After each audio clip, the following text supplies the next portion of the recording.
Hey everybody, and welcome to Fishin, the podcast where I'm learning to suck less at Merfolk, and you're learning from my mistakes. My name is Kody. I'm one of the co-hosts of this show, and the other co-host is my buddy Matt. How are you doing, Matt? I am frozen. Down here in South Texas, we are getting ice storms. That So is that I is have I ridiculous. have a snow day in San Antonio, which is the Earth is crying, but we'll save the climate change episode for a little bit later. that might be like a bonus episode for something going on later in the life of the podcast, but Exactly. I'm sure it'll come up at some point. So yeah, we're pretty cold up here in Oklahoma. It's 17, a balmy and warm and inviting 17 degrees. But it says feels like 0 because guess what? In Oklahoma, the wind comes sweeping down the plain, and in an all too literal sense, it is incredibly cold. I think what needs to happen is that if Merfolk wins a GP, like a major GP or like a Pro Tour, you need to reenact Oklahoma as a one-man show. I don't know if I could ever do that. There's a lot going on in that show, or that whole musical. It's incredibly long and boring at times. Not unlike this podcast, I guess. We're just gonna keep droning on about Oklahoma the musical. Well, one of these days, once we get our viewership up, which, by the way, thank you for everybody who's been watching, listening, and liking. That's been awesome. But if we get enough likes one of these days, we'll get Kody to do a one-man show of Oklahoma. I can't imagine that it'd be very inspired. But yes, thank you very much for finding us on the Apple Podcast Store. We're still waiting for approval from Google, but that's what just comes with the territory. We've had a 3-day weekend basically, or some people did. I was at work, As was I. so we're gonna go. Oh wait, one other quick thing that I wanted to discuss. I recorded a 5-game league for YouTube, and then I recorded it in a format that I could not edit, and then I recorded it again, and this time it stuck. So I just have to edit sound and edit the videos a tiny bit, and we'll be able to put those up on YouTube for your viewing pleasure. Ooh, I that's played not I played one very good game. I can't speak for the rest. because this is what you're learning not to suck. Yep. Well, you got to start somewhere, right? So might as well start at the bottom. So I have I can my knowledge of Merfolk can be most embiggened. That's the best way I can go. Start as far down as I can, and then go up. Well, in all seriousness, the way a lot of these things work, when it comes to gaming and life in general, failing at first is not a bad thing.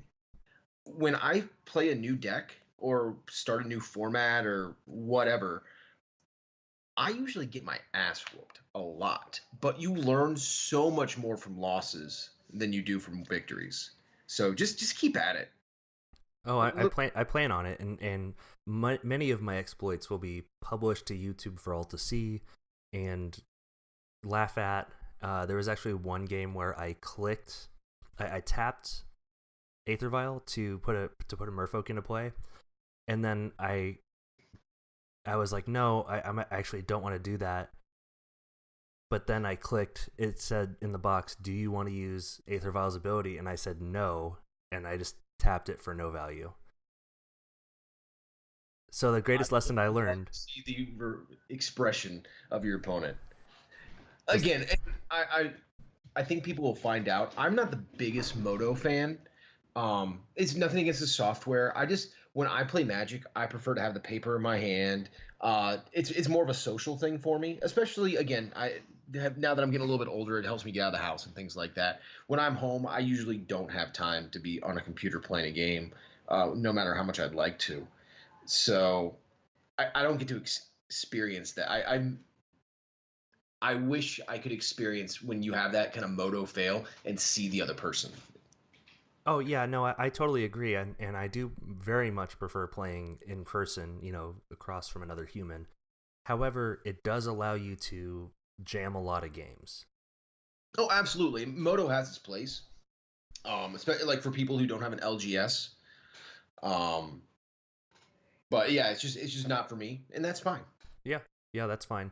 One of these days we'll have to figure out how to patch you in so we can have you commenting as well, and at least once or twice, have you in on some of the games for your input. What I will do, because I love you, is I will just get blasted drunk and just mystery science theater your commentary, your performance. Okay, so I'll just record one without talking and just send you the Just files and just say record. exactly. And I'm just gonna drink and watch and just make fun of you.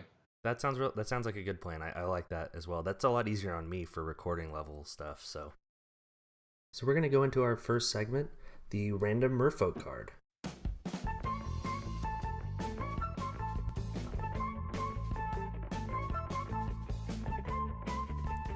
So Matt, I had you pick a number to pick this one, so it's all your fault, right? Yeah, so growing up, I'm a big Orioles fan. So I you told me to pick a number. So my favorite number's been 88. Cal Ripken times two. And this was not the Iron Man. This definitely this This card was not this was not a Hall of Famer. yes, this definitely was not this was not the droid you're looking for. That's the other thing too is with Rivals we had some more Merfolk added to this list, and so I think we're up to, let me see, we're up to 208 now. So we went up from like 189 or something like that to 208, and that also counts like lands and stuff and enchantments that reference Merfolk. So Sure, try. yeah, so basically I just went down the list. So I don't remember what order they're in. I think they're in order from CMC. So the 88th Merfolk card is a recent one. It's from Oath of the Gatewatch, so you know it's going to be good. Yeah. Actually, I think that's two Oath of the Gatewatch Merfolk in a row, because we had Jorian last week. Absolutely. So this one is not Jorian. It's much worse. It's one in a blue. Oh, sorry. It's Umara Entangler. It's one in a blue for a creature Merfolk rogue ally, and he's a 2/1 with prowess. And it's a common. So okay. This card is absolutely unplayable in every single format, including draft and sealed in most cases. Now, the question I have, because we got to talk about something on this card, is it worse than Jorian? Well, at least Jorian. I mean, it is two color, but on the off on Two you color? you do get to draw a card. Maybe. Yeah, that's an excellent point. It's somewhat conditional. The second spell or second instant or sorcery you play, I can't remember his exact wording. Um, but this one at least has prowess, so it could be a 3/2 getting in there. Maybe you could use it in Storm as a finisher. I mean, it would be kind of funny, like just as an alt win condition, you just you drop Umara Entangler, and they're like, "Why isn't that a Goblin Electromancer?" And you just go, "You shoosh," and and then you just like cast 20 spells, and then they go counterspell, and you're like, "Sure, swing with Umara Entangler." That would be the most meme win ever. It would be pretty funny. I would like to see that. Okay, we have a homework assignment for a Storm player out there. Please make this happen. Get it on video. I want two Umara Entanglers in the main and two in the side, at the minimum. So two main minimum, but four in the 75. So it's a meme card. Yeah, It's not good. I'll have to set it as our Twitter background, the art. What did we call these last week? They're toddler fodder. Yeah, yeah, toddler cards. Yeah, We'll give you them don't to want our to give your 2-year-old. basic lands because basic lands at least do something. This you can hand to a toddler and be okay with losing. Yeah, it's you're totally fine. This card is not gonna age well in your 5 rows or anything like that. So I mean, unless there's a crazy crazy Merfolk player out there that likes foil Merfolk, I doubt that this has a home anywhere. Well, and if you do like your foil Merfolk, you might want to hop on this card soon because right now with the foil it's only 25 cents. That's a steal if I ever It saw could one. go. I mean, I guess it would go up just because of age. No. It's pretty bad. I have some Apocalypse foils that are still sitting at the like dollar or whatever it was. Yeah, fair. Okay, so we're just done talking about this. Yeah, So we've let's wasted time. yeah, we definitely have wasted some time. So what we're going to talk about next is kind of timely, which is odd for us. We're actually kind of on a roll for timely episodes. We are here for our first set release as a podcast where we actually got a slew of Merfolk to review, which was pretty cool. Yeah, that was fun. And then today, this very day, it was a MLK Day miracle. There were some standard bannings. There were a lot of standard bannings. So what cards got banned, Matt? Do you have it pulled up? I don't, but I think I can mention them off the top of my head. We lost Attune with Aether. Yes. We lost Rogue Refiner. Yes. We lost Rananop Ruins. Yes. And we lost that Velociraptor that when a spell was played, it deals 1 damage. Rampaging Ferocidon. Thank you.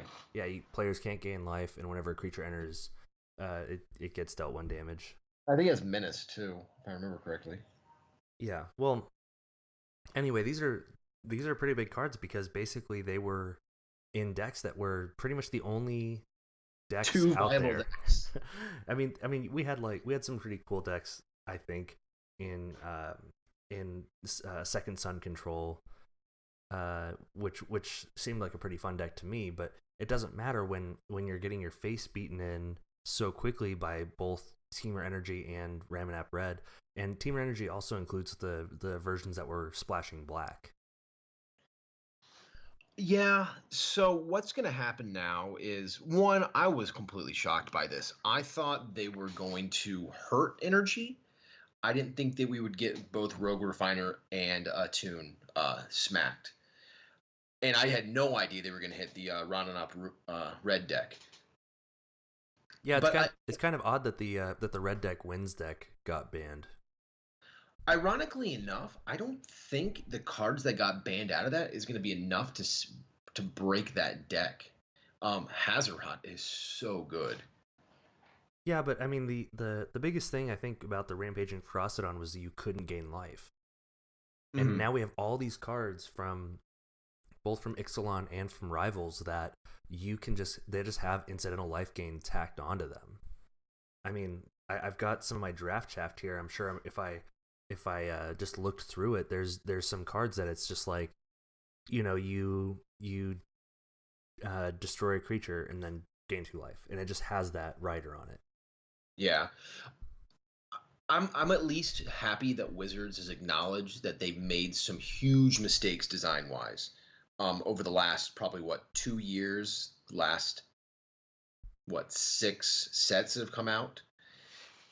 And again, other people who are more intelligent than us have discussed it, but from what I've seen and from what I've heard, they've gone so far as to make the sets underpowered that the few cards that are super powerful are way too powerful, and they just don't have answers printed. Like the fact that there was no interaction with Energy was just absolutely asinine. Yeah, there's no way to disrupt it. So once it got going, it was kind of a well, yep, they got 12 energy, and here we go. And I mean, sorry, go ahead. I was going to say, fortunately, this has been one of the cheapest standard sets we have right now. And all the cards that got banned were not expensive.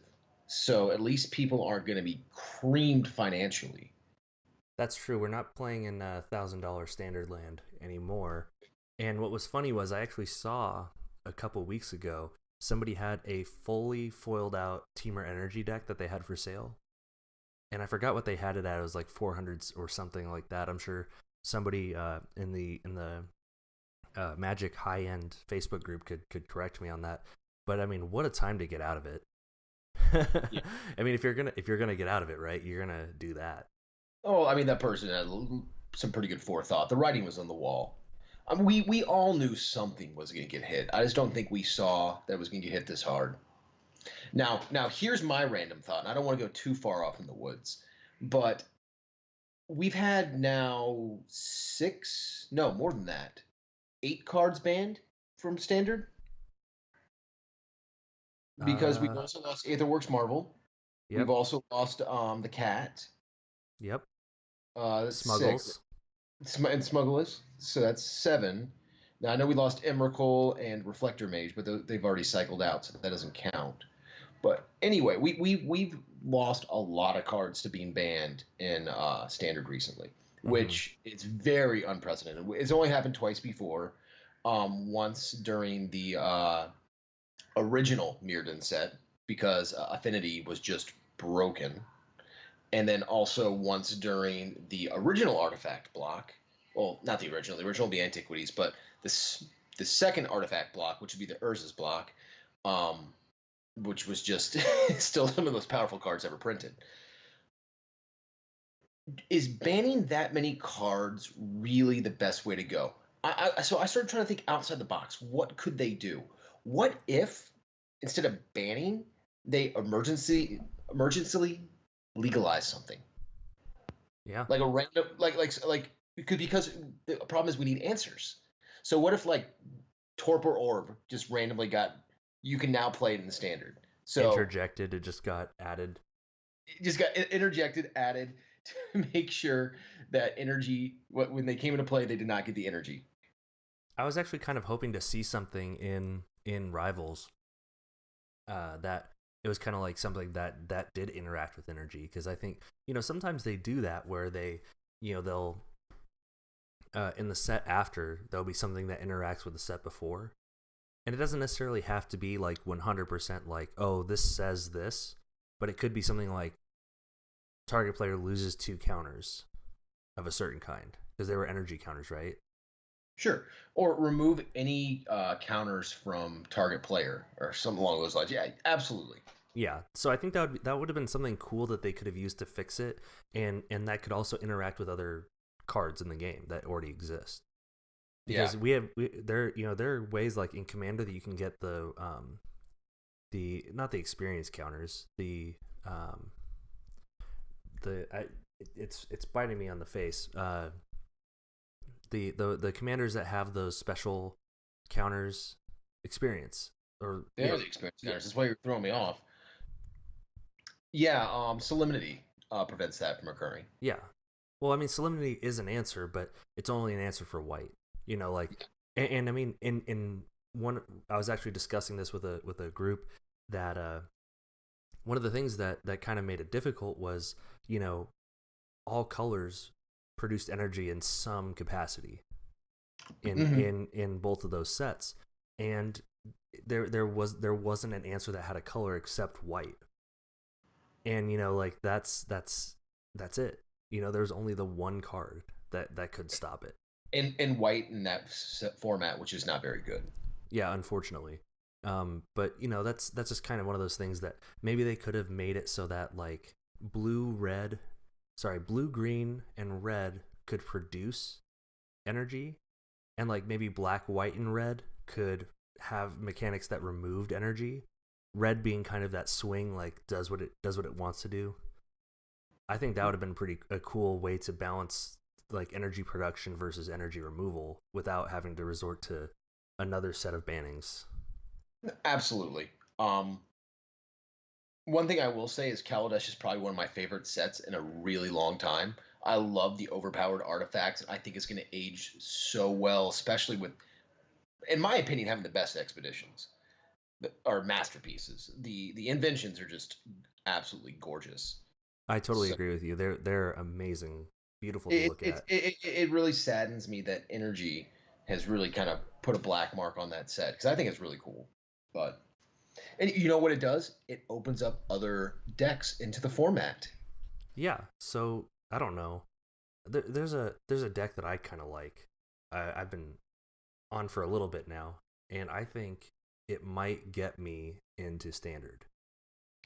Yeah, and again, I know we kind of teased last time that we were going to talk about standard fish, but I think we probably should pause now because we're going to have some probably professionals. I know Nikachu's already brewing up some standard fish lists that can survive in the energy and ramen up red list format. So Ramen up red lists. yes, Yeah. Well, so yeah, but and you're right. Like I think that this does give other decks a chance to breathe, and so like there will be room to kind of play around with decks, because before it was like I was just listening to the Masters of Modern podcast, and they were talking about the I think it was San Jose, Santa Ana um, GP. It was a team GP, and mm-hmm. the standard player was playing Teamer Energy. And in the 8 matches that he had in the entire day, he had 7 mirror matches. And I As mean, he should. It's the best. It was the best deck. and yeah, you don't have time to mess around with something else if you're just going to get run over by that same deck. So now we have a chance to test Merfolk for standard and just kind of see how it does. And I'll do some testing and report back on it as well. And it's not an if Merfolk will be in standard. It's gonna be in standard. It's just how well will it do.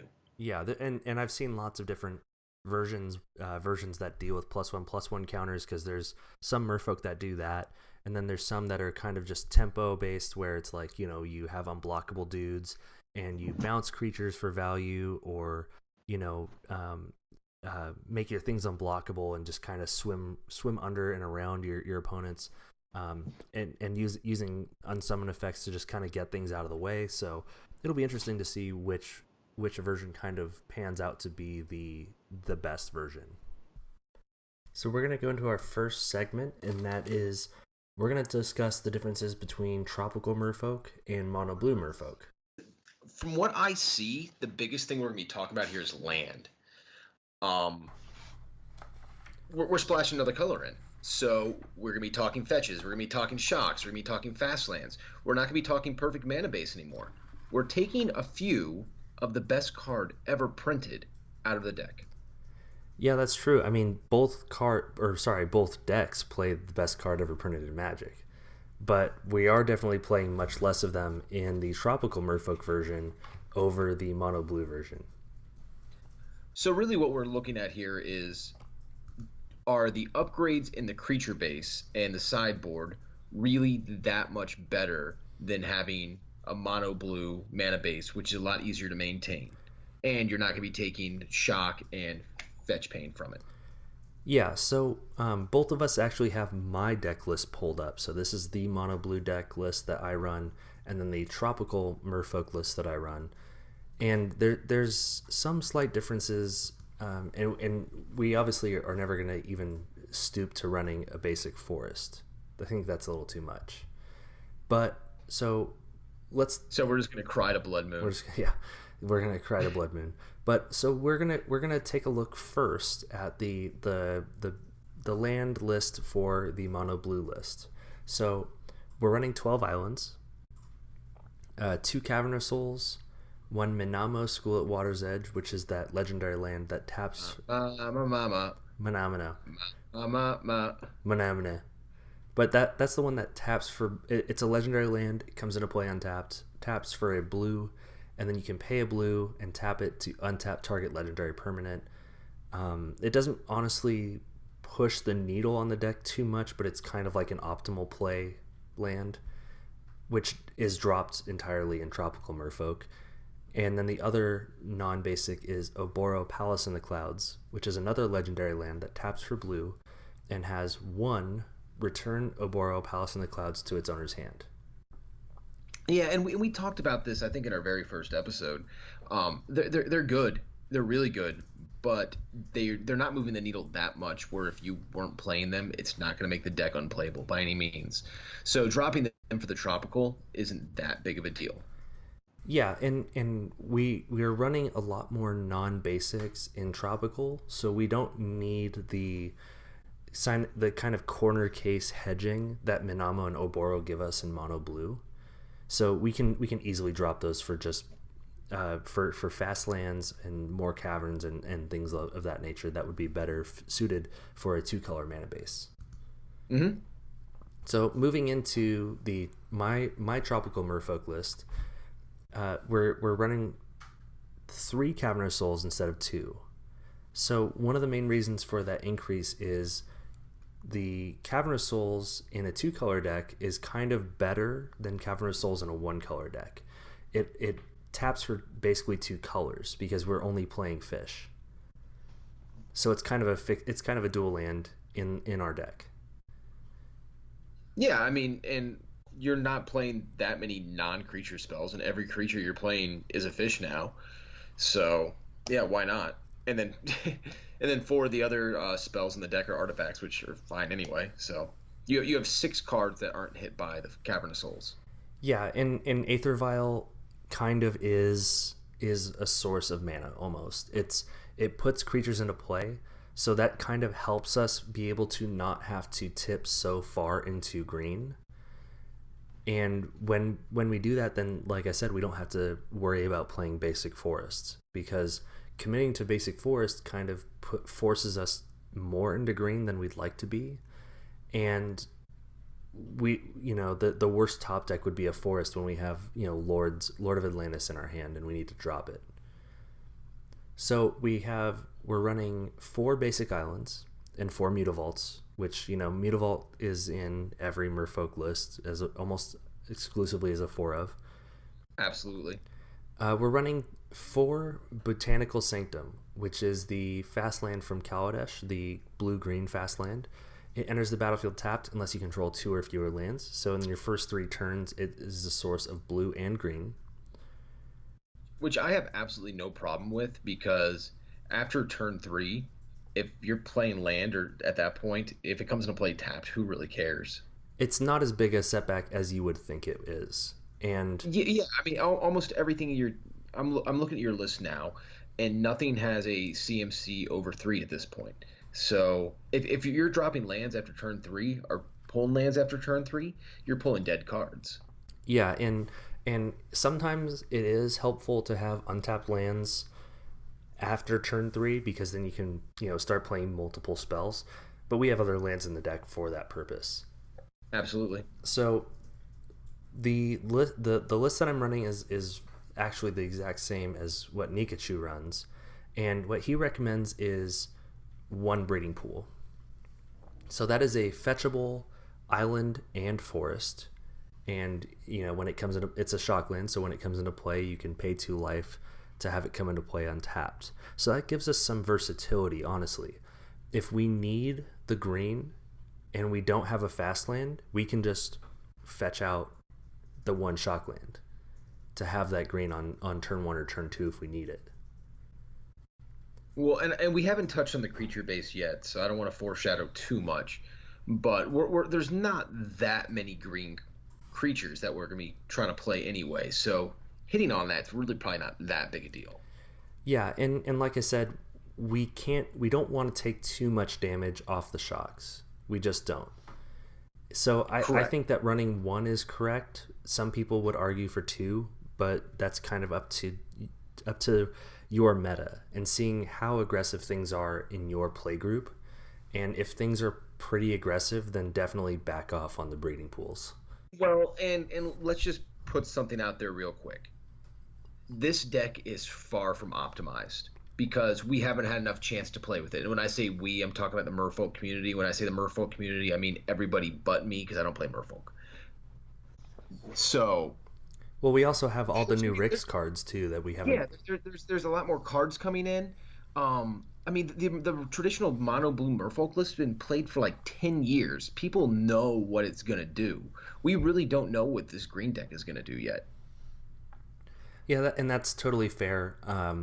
So it's still in its kind of growing pains section, and Absolutely. That's why a lot of people are kind of the Merfolk community kind of seems to be fairly divided into one of 3 camps. There's obviously the people that are just kind of, I don't care, play whatever, and then there's some people that say like, no, mono blue is the way we've done things. Don't mess with the formula.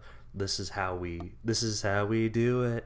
And then Get off my lawn. yeah, and then the you know this that's the camp Matt's in because he's an old man and doesn't like people changing My things. merfolk have pearl tridents. Back in my day. So then we also have the people that are like what was the name of that hippie car in the movie Cars? He's like free love, man. It's kind of that like like give it a chance, man. And Herbie the love bug? yeah, no. He was the little Jeep that ran the little oh yeah, no, it was Herbie the Love Van because he was next to the Jeep that played taps every morning. Yeah, but Okay. Somebody tweet at us. What the hell's the name of that tell car? us exactly how wrong we are. Because I'm not going to IMDb this because I just don't care that much. Fillmore. If Fillmore. Yeah, look, I googled it. Oh, my wife googled it. It's Fillmore the bus, It's a and 1960s Volkswagen bus. yeah, he's a Volkswagen bus, and he sells organic fuel. Yeah, so there we go. AKA weed gas. Yeah, that's the weed van of that little small Route 66 town. Um, but anyway, so both decks run 20 lands. So how are we going to fill out the last four land slots in this deck? So now I did mention that Breeding Pool is fetchable, and so what we're doing is we're running 4 fetch lands. And honestly, you can go as budget as you need with this. What I have listed are is the optimal in quotes spread. So it's every fetch land that touches blue. And why is that? Because why not just run 4 Misties? So you can, or even just like the cheapest I think in this list is Flooded Strand. Yeah. So you could just run 4. The only problem with that, and disclaimer, there's nothing wrong with just running 4 Flooded Strands. Honestly, there isn't. No, absolutely not. But it does push the needle if in the case of Pithing Needle. See what I did there? That So Yeah. Pithing Needle is a very common sideboard card in Modern. And Pithing Needle, I should have had it pulled up. Jeez. I want to make sure that I have the wording completely Pithy correct. Needle is when it's 1 mana. When it comes into play, name any card. Activated abilities of that card can no longer be activated unless they are mana abilities. Yes. So fetch is not a mana ability, so you would no longer be able to fetch. Yeah, so basically if you're Just a little shout out. If you guys haven't or don't watch Magic Man Sam, he's fantastic, and he did a whole episode about Pithy Needle, and it was really good. yeah, Sam does a really good basically scholarly work on magic cards, on magic art. Excellent work on his YouTube channel. He's the Magic Man Sam. I think also on Twitter he's at the Magic Man Sam or something like that. We'll definitely be shouted at by somebody. But Pithing Needle, what it does is, so like let's say game 1, your opponent sees your Flooded Strand, and what they do is they side in Pithing Needle to name Flooded Strand so that your Flooded Strands are literally stranded in your deck or in your hand. I think you literally just set up this whole mana base for the puns. Just for all the puns that I could make. Just for all the puns. Yeah, so puns aside, it is technically the more optimal play to run 4 alternating fetch lands, because I couldn't disagree more. you couldn't it's not optimal for your wallet. No, correct. So playing against fish as much as I have, and I usually have at least 1 or 2 pithy needles in my sideboard, depending on what I'm playing. If I'm playing against fish, I'm not boarding in pithy needles to screw with your fetch lands. So I don't think it's necessary at all. If somebody does board in to hit your Misty, then tip of the cap, you got me. But it's so situational, so linear. I just run 4 Misties and call her a day. Yeah, you can basically just run any 4 fetch lands that touch blue, and that's fine. In this list, I have Scalding Tarn, Polluted Delta, Misty Rainforest, Flooded Strand, and like I said, technically it pushes you up a couple percentage points It does, but it's not the end all, because I think anyone that sees that you're playing fish is going to pull out their pithing needles to name Aether Vial. Absolutely. That's what I'm saying. It just doesn't really matter. So it's not necessarily as big of a deal as Or they name Mutavault. or Mutavault. Yeah, that's definitely a stronger target than naming one of your fetch lands. So basically, our fetch land, or sorry, our mana base, besides being more expensive, is definitely geared towards having the two colors. So based off of this list, we have the 4 Botanical Sanctums, Breeding Pool, 3 Caverns. So that's 4, 5, 6, 7, 8. And then the fetches 9, 10, 11, 12 sources of green. Plus the Aether Vials to get our fish out. For 8 green Merfolk. Yeah, for 8 green Merfolk. I think that's plenty. Absolutely. And that's honestly another big reason why we don't need to dip into basic forests. No, and Blood Moon's just not that prevalent in modern right now. For some reason, I love Blood Moon in modern. I love tasting the salty tears of my opponent as Blood Moon just runs their day. It shits in their cereal. So, but it's not played very much right now, except for like d-bags like me. And the big thing is we can fetch for basic islands, so we can kind of actually play around Blood Moon a bit, and Aether Vial isn't affected by Blood Moon anyway, so yeah. We're fine with this mana base. I think it's totally okay. So let's move on to the creatures, which is kind of the biggest part of and we've been foreshadowing it for like 5 minutes. Yeah. So Tropical Merfolk wants to get down and dirty. It is way more aggressive than Mono Blue Merfolk. It's the Dirk Digglers of Merfolk. I don't understand your sports reference. Is that a sports reference? No, Dirk Diggler's the porn star from Boogie Nights. Oh. You said Dirk. Yeah, oh man, it's been so long. I need to watch that movie again. That was a good one. Oh man, I love the fact that you're so not into sports that even porn star names sound like sporty names to you. I do like some sports, but we'll get into that some other time. We're going to go over the changes in Tropical Merfolk. So we're keeping our 4 Spreading Seas and our 4 Aether Vials. I swapped out the Dismembers for Spell Pierce, just because on average the power toughness of the creatures in blue-green are slightly higher than in mono blue, so we can kind of get through their creatures a little bit. So we are keeping 4 of Harbinger of the Tides, 4 of Lord of Atlantis, 4 of Master of the Pearl Trident, and 4 of Silvergill Adept. Bread and butter. Yeah, so those are all prominent pieces of Merfolk. We're always going to keep them there. We are dropping the 4 Master of Waves. I have no problem with that. Didn't like the card to begin with.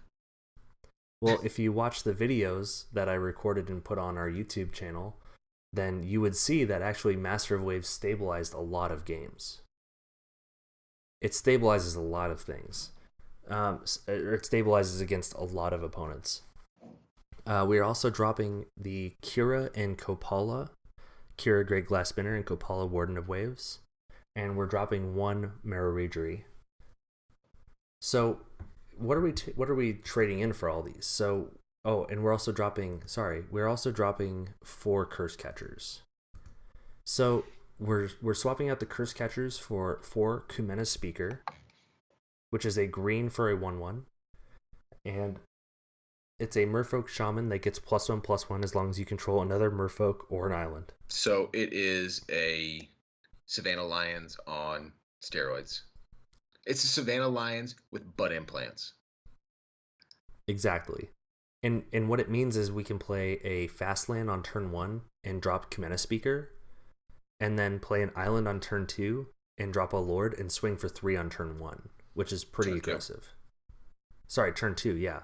No, so that's very aggressive. 3 damage on turn 2 is pretty darn good. Oh, absolutely. No, it's fantastic.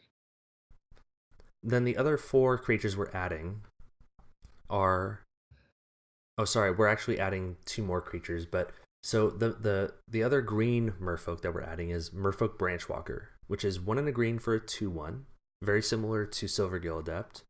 And when Merfolk Branchwalker enters the battlefield, it explores. And exploring basically means that when it enters, you reveal the top card of your library, you put that card into your hand if it's a land, otherwise you put a +1/+1 counter on him. So he can either be a 3/2 or a 2/1 that ramps you. Which is good either way, because as we've been saying for forever, if you're drawing land in Merfolk, you're losing. So this prevents you from top decking a land, potentially, and if it doesn't, you're getting a 3/2 creature. It's just, yeah, it's good all the way around. The other thing is like I said, you look at, is it reveal or look at? Reveal. Yeah, you reveal. So you can reveal a card and just go, that's not right. So like, let's say, I mean, what is the worst top deck you can imagine in a Merfolk deck? A red card. No, I mean like something you could realistically. The Merfolk deck is that Goblin Merfolk hybrid bastard. I mean like in a competitive list. So like if it's turn 3. If it's turn 3, it's probably like Aether Vial. If it's not a Aether Vial. So in a situation here, turn 3, you drop Merfolk Branchwalker, you reveal Aether Vial. You can just chuck it to your graveyard and get rid of it. So you're not drawing that. Honestly, a land is better than Aether Vial. Turn 3. Oh, absolutely. And so this kind of helps smooth out draws that would be otherwise unwieldy, I think. And so that it's kind of almost like another Merfolk another Silvergill Adept in that way. The next creature that we're adding is kind of more synergy with Harbinger of the Tides to bounce creatures, or just to keep them down so you can swing past them, is Water Trap Weaver. It's 2 and a blue. We're adding 3 Water Trap Weavers. They're 2 and a blue for a Merfolk Wizard. It's a 2/2 that when it enters the battlefield, you tap target creature an opponent controls. That creature doesn't untap during its next untap step. It is Merfolk Tidebinder on steroid, Tidebinder Mage on steroids. Yeah, no, it seems good. I'm not sold on how much it's moving the needle. It could see some, I don't know. I'm on the fence. So the biggest advantage to Water Trap Weaver is being able to flash him in at the end of your opponent's turn. But he doesn't have flash. Well, you flash him in with Aether Vial. Oh yeah, you have that card in this deck. So you run Aether Vial because it's Merfolk deck, and you have 1 Aether Vial, that ticks up to 3, and you never have to tick it up any higher because we're topping out at 3 here. Then you flash in Aether Vial, using Aether Vial, flash in Water Trap Weaver, and tap down an opponent's creature. Then you basically have 2 turns to attack past that creature or drop a Harbinger to bounce it back to their hands. Yeah, I see where you're going with this. I feel it might be better in the sideboard, or definitely not as a 3 of. But again, I mean that's why we play test. And the biggest advantage that I've found, and that most people have found, is that it actually helps against the affinity matchups. Because a lot of the times Affinity can just have a free win. It just dumps its hand and that's it. Mm-hmm. You can't race it, once it drops its hand and just rushes past you. Which Affinity, more often than not, against Merfolk is an auto loss. Yeah, and so what it does is it can tap down their biggest dude. It can tap down something that you can flash it in prior to their attack step. So after they've equipped, they've animated their lands and equipped their I can't think of the name of the equipment off the top of my head. I want to call it a Grafted Skull Clamp, and I know that's not right. Yeah, no. So when they equip, they animate their lands and equip. You can, before their attack step, flash in with Aether Vial, Water Trap Weaver to tap down a land that doesn't untap during their next untap step. And then that turns off basically an entire attack step for them and gives you a chance to attack for the win. So I think that there's merit to Water Trap Weaver. It's still yet to be seen, just like with Tropical Merfolk, that it's yet to be seen if it's worth the extended effort to run the 2-color deck. Cranial plating. Cranial plating. That's it. Could you read that card for me? Sure. So cranial plating is a 2 artifact. It's uncommon. Equipped creature gets +1/+0 for each artifact you control, and then it has 2 black and a colon. Attached cranial plating to target creature you control, so you can attach it at instant speed. It has an equipped of 1. So in Affinity, as you can imagine, I mean, they're dumping 5, 6, 7 artifacts very quickly, and they have the artifact lands in there. So you have an infect creature swinging for 5, 6 on turn 2 or 3. It's very powerful. Yeah, so basically like I said, you use Aether Vial prior to their attack step to tap down their buffed up infect creature, and that's it. They're shut off for the turn.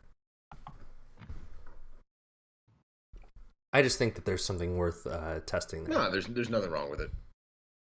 So, I mean, basics of the deck, I mean, I personally have both sideboards the same. And that's where I disagree with you. There's so much more that you can open up in green with K-Grip and Naturalize and things like that. Yeah, it's definitely worth testing. Like I said, I've just started kind of dipping my toe into the tropical Merfolk pond, if you will, or I guess it would be an ocean if we're tropical. No, But actually, it should be a pond. it should be a It pond. should be a pond. Okay, the tropical Merfolk pond. And so there's definitely room to, like you said, with Naturalize, or there's definitely interesting routes to take in green. And I was discussing with somebody on Twitter a build that runs the Kumena Tyrant of Erazka, and cutting Aether Vial completely for a playset of Collected Company, and kind of seeing how that goes. I wouldn't do that in a million years. Well, no, it's just a test, kind of. Well, I mean, we can talk about this all night, but I think Collected Company would be entirely way too slow. Yeah, and that there's kind of the point of that. It's just it's something that I'm willing to test, and that was at Bug Murder on Twitter. So we were talking about it, and just kind of discussing it a little bit, and it's something that, like I said, blue green is a I think an initially more aggressive version of the deck than mono blue is. Mono blue has some interaction, tapping down creatures, bouncing things, and mono green kind of has some of that, but it more of wants to just beat down. So, I mean, we know this. I'm an old crotchety bastard. I think the mono blue version is the way to go. I think it's the most efficient, and I think it's probably the more powerful. The things you're cutting with Kira and your Curse Catchers, I think they are not necessarily better cards, but with the downside of having to screw around the mana base, I think it makes the most sense to keep it in that way. But again, I'm an old crotchety bastard. I like my Merfolk blue. Yeah, and I'm papering mono blue Merfolk before I get into tropical Merfolk, but it is something to pause. For anybody who's been following Kody on Twitter, he's not papering his mono blue Merfolk deck. He is foiling that thing out. He is spending Zoe's college fund. Zoe's gonna have to pay for her own college like I did, so that's kind of just where we're at right now. But for entirely different reasons. My parents had 8 kids. I just have 3 kids, and a horrible foiling magic card addiction. Yeah, it's definitely a terrible hole to fall down. Don't do it. It's terrible. Don't foil out your decks, but oh my god, they're so beautiful. So I think that's kind of a good place to end it. Tropical Merfolk, slightly more aggressive than mono blue. Mono blue kind of more interactive and more straightforward, I would say. It's kind of, it's not necessarily easier to play, but it is just, you could just jam islands. And as you said before, we don't have the Rix cards in here yet. I'm not a a Merfolk brewer by any means, and you're still learning the deck. So I don't think we're going to be as ambitious to say that we know exactly what Rick's cards are going to go in here. I know we've talked off air, and we'll kind of just leave it at that. About cards that we think might have potential, but the Rick's cards might be the ones that put it over the top. We'll just have to wait and see. Yeah, that's definitely kind of where I'm at, and like I said, it'll take some testing. But right now, Kumena's $20 on Moto. I can't justify that. That's too much. I've got to wait for more people to open them, so they'll be cheaper. So if you want to reach out and talk to us, you can contact us on Twitter. We're on Twitter, Instagram, and Facebook as FishcastMTG. That's at FishcastMTG. My personal Twitter is at NotKodySmith, and that's Kody with a K, so NotKodySmith. Matt, what's yours? It's at Matthew Caudill 8. And if you have a longer form question, feel free to email us at fishcastmtg@gmail.com. The cover art for our podcast was made by Tessa and Hunter Pruitt. Thank you both for your amazing work. It looks totally awesome. And if you look really close, you can see some really cool Merfolk cards floating on the water there. If you like what we're doing here, please rate and subscribe in the Apple or Google Play podcast apps or wherever you find your podcasts in your little podcast machines. And thank you for joining us. I really do appreciate it. And we've had lots of interaction on Twitter, lots of interaction on YouTube, and it's been really great, I think. Yeah, it's been a lot of fun. And so we'll see you everywhere that you could find us on the internet, and we will see you next week. Adios, amigos. Come on. I've been so lonely, girl. I've been so sad and down. Couldn't understand why haters joked around. I wanted to be free with other creatures like me, and now I got my wish. Cause I know that I'm a gay fish, gay fish, yo. Motherfucking gay fish, I'm a fish, yo. Going on a gay fish, it's alright, girl. Making love to other gay fish, all those lonely nights at the grocery store. In the frozen fish aisle, feeling like a whore. Cause I wasn't being true, you know everyone said that I had to make a switch, gay fish. Now I know that I'm a gay fish, gay fish, yo. Motherfucking gay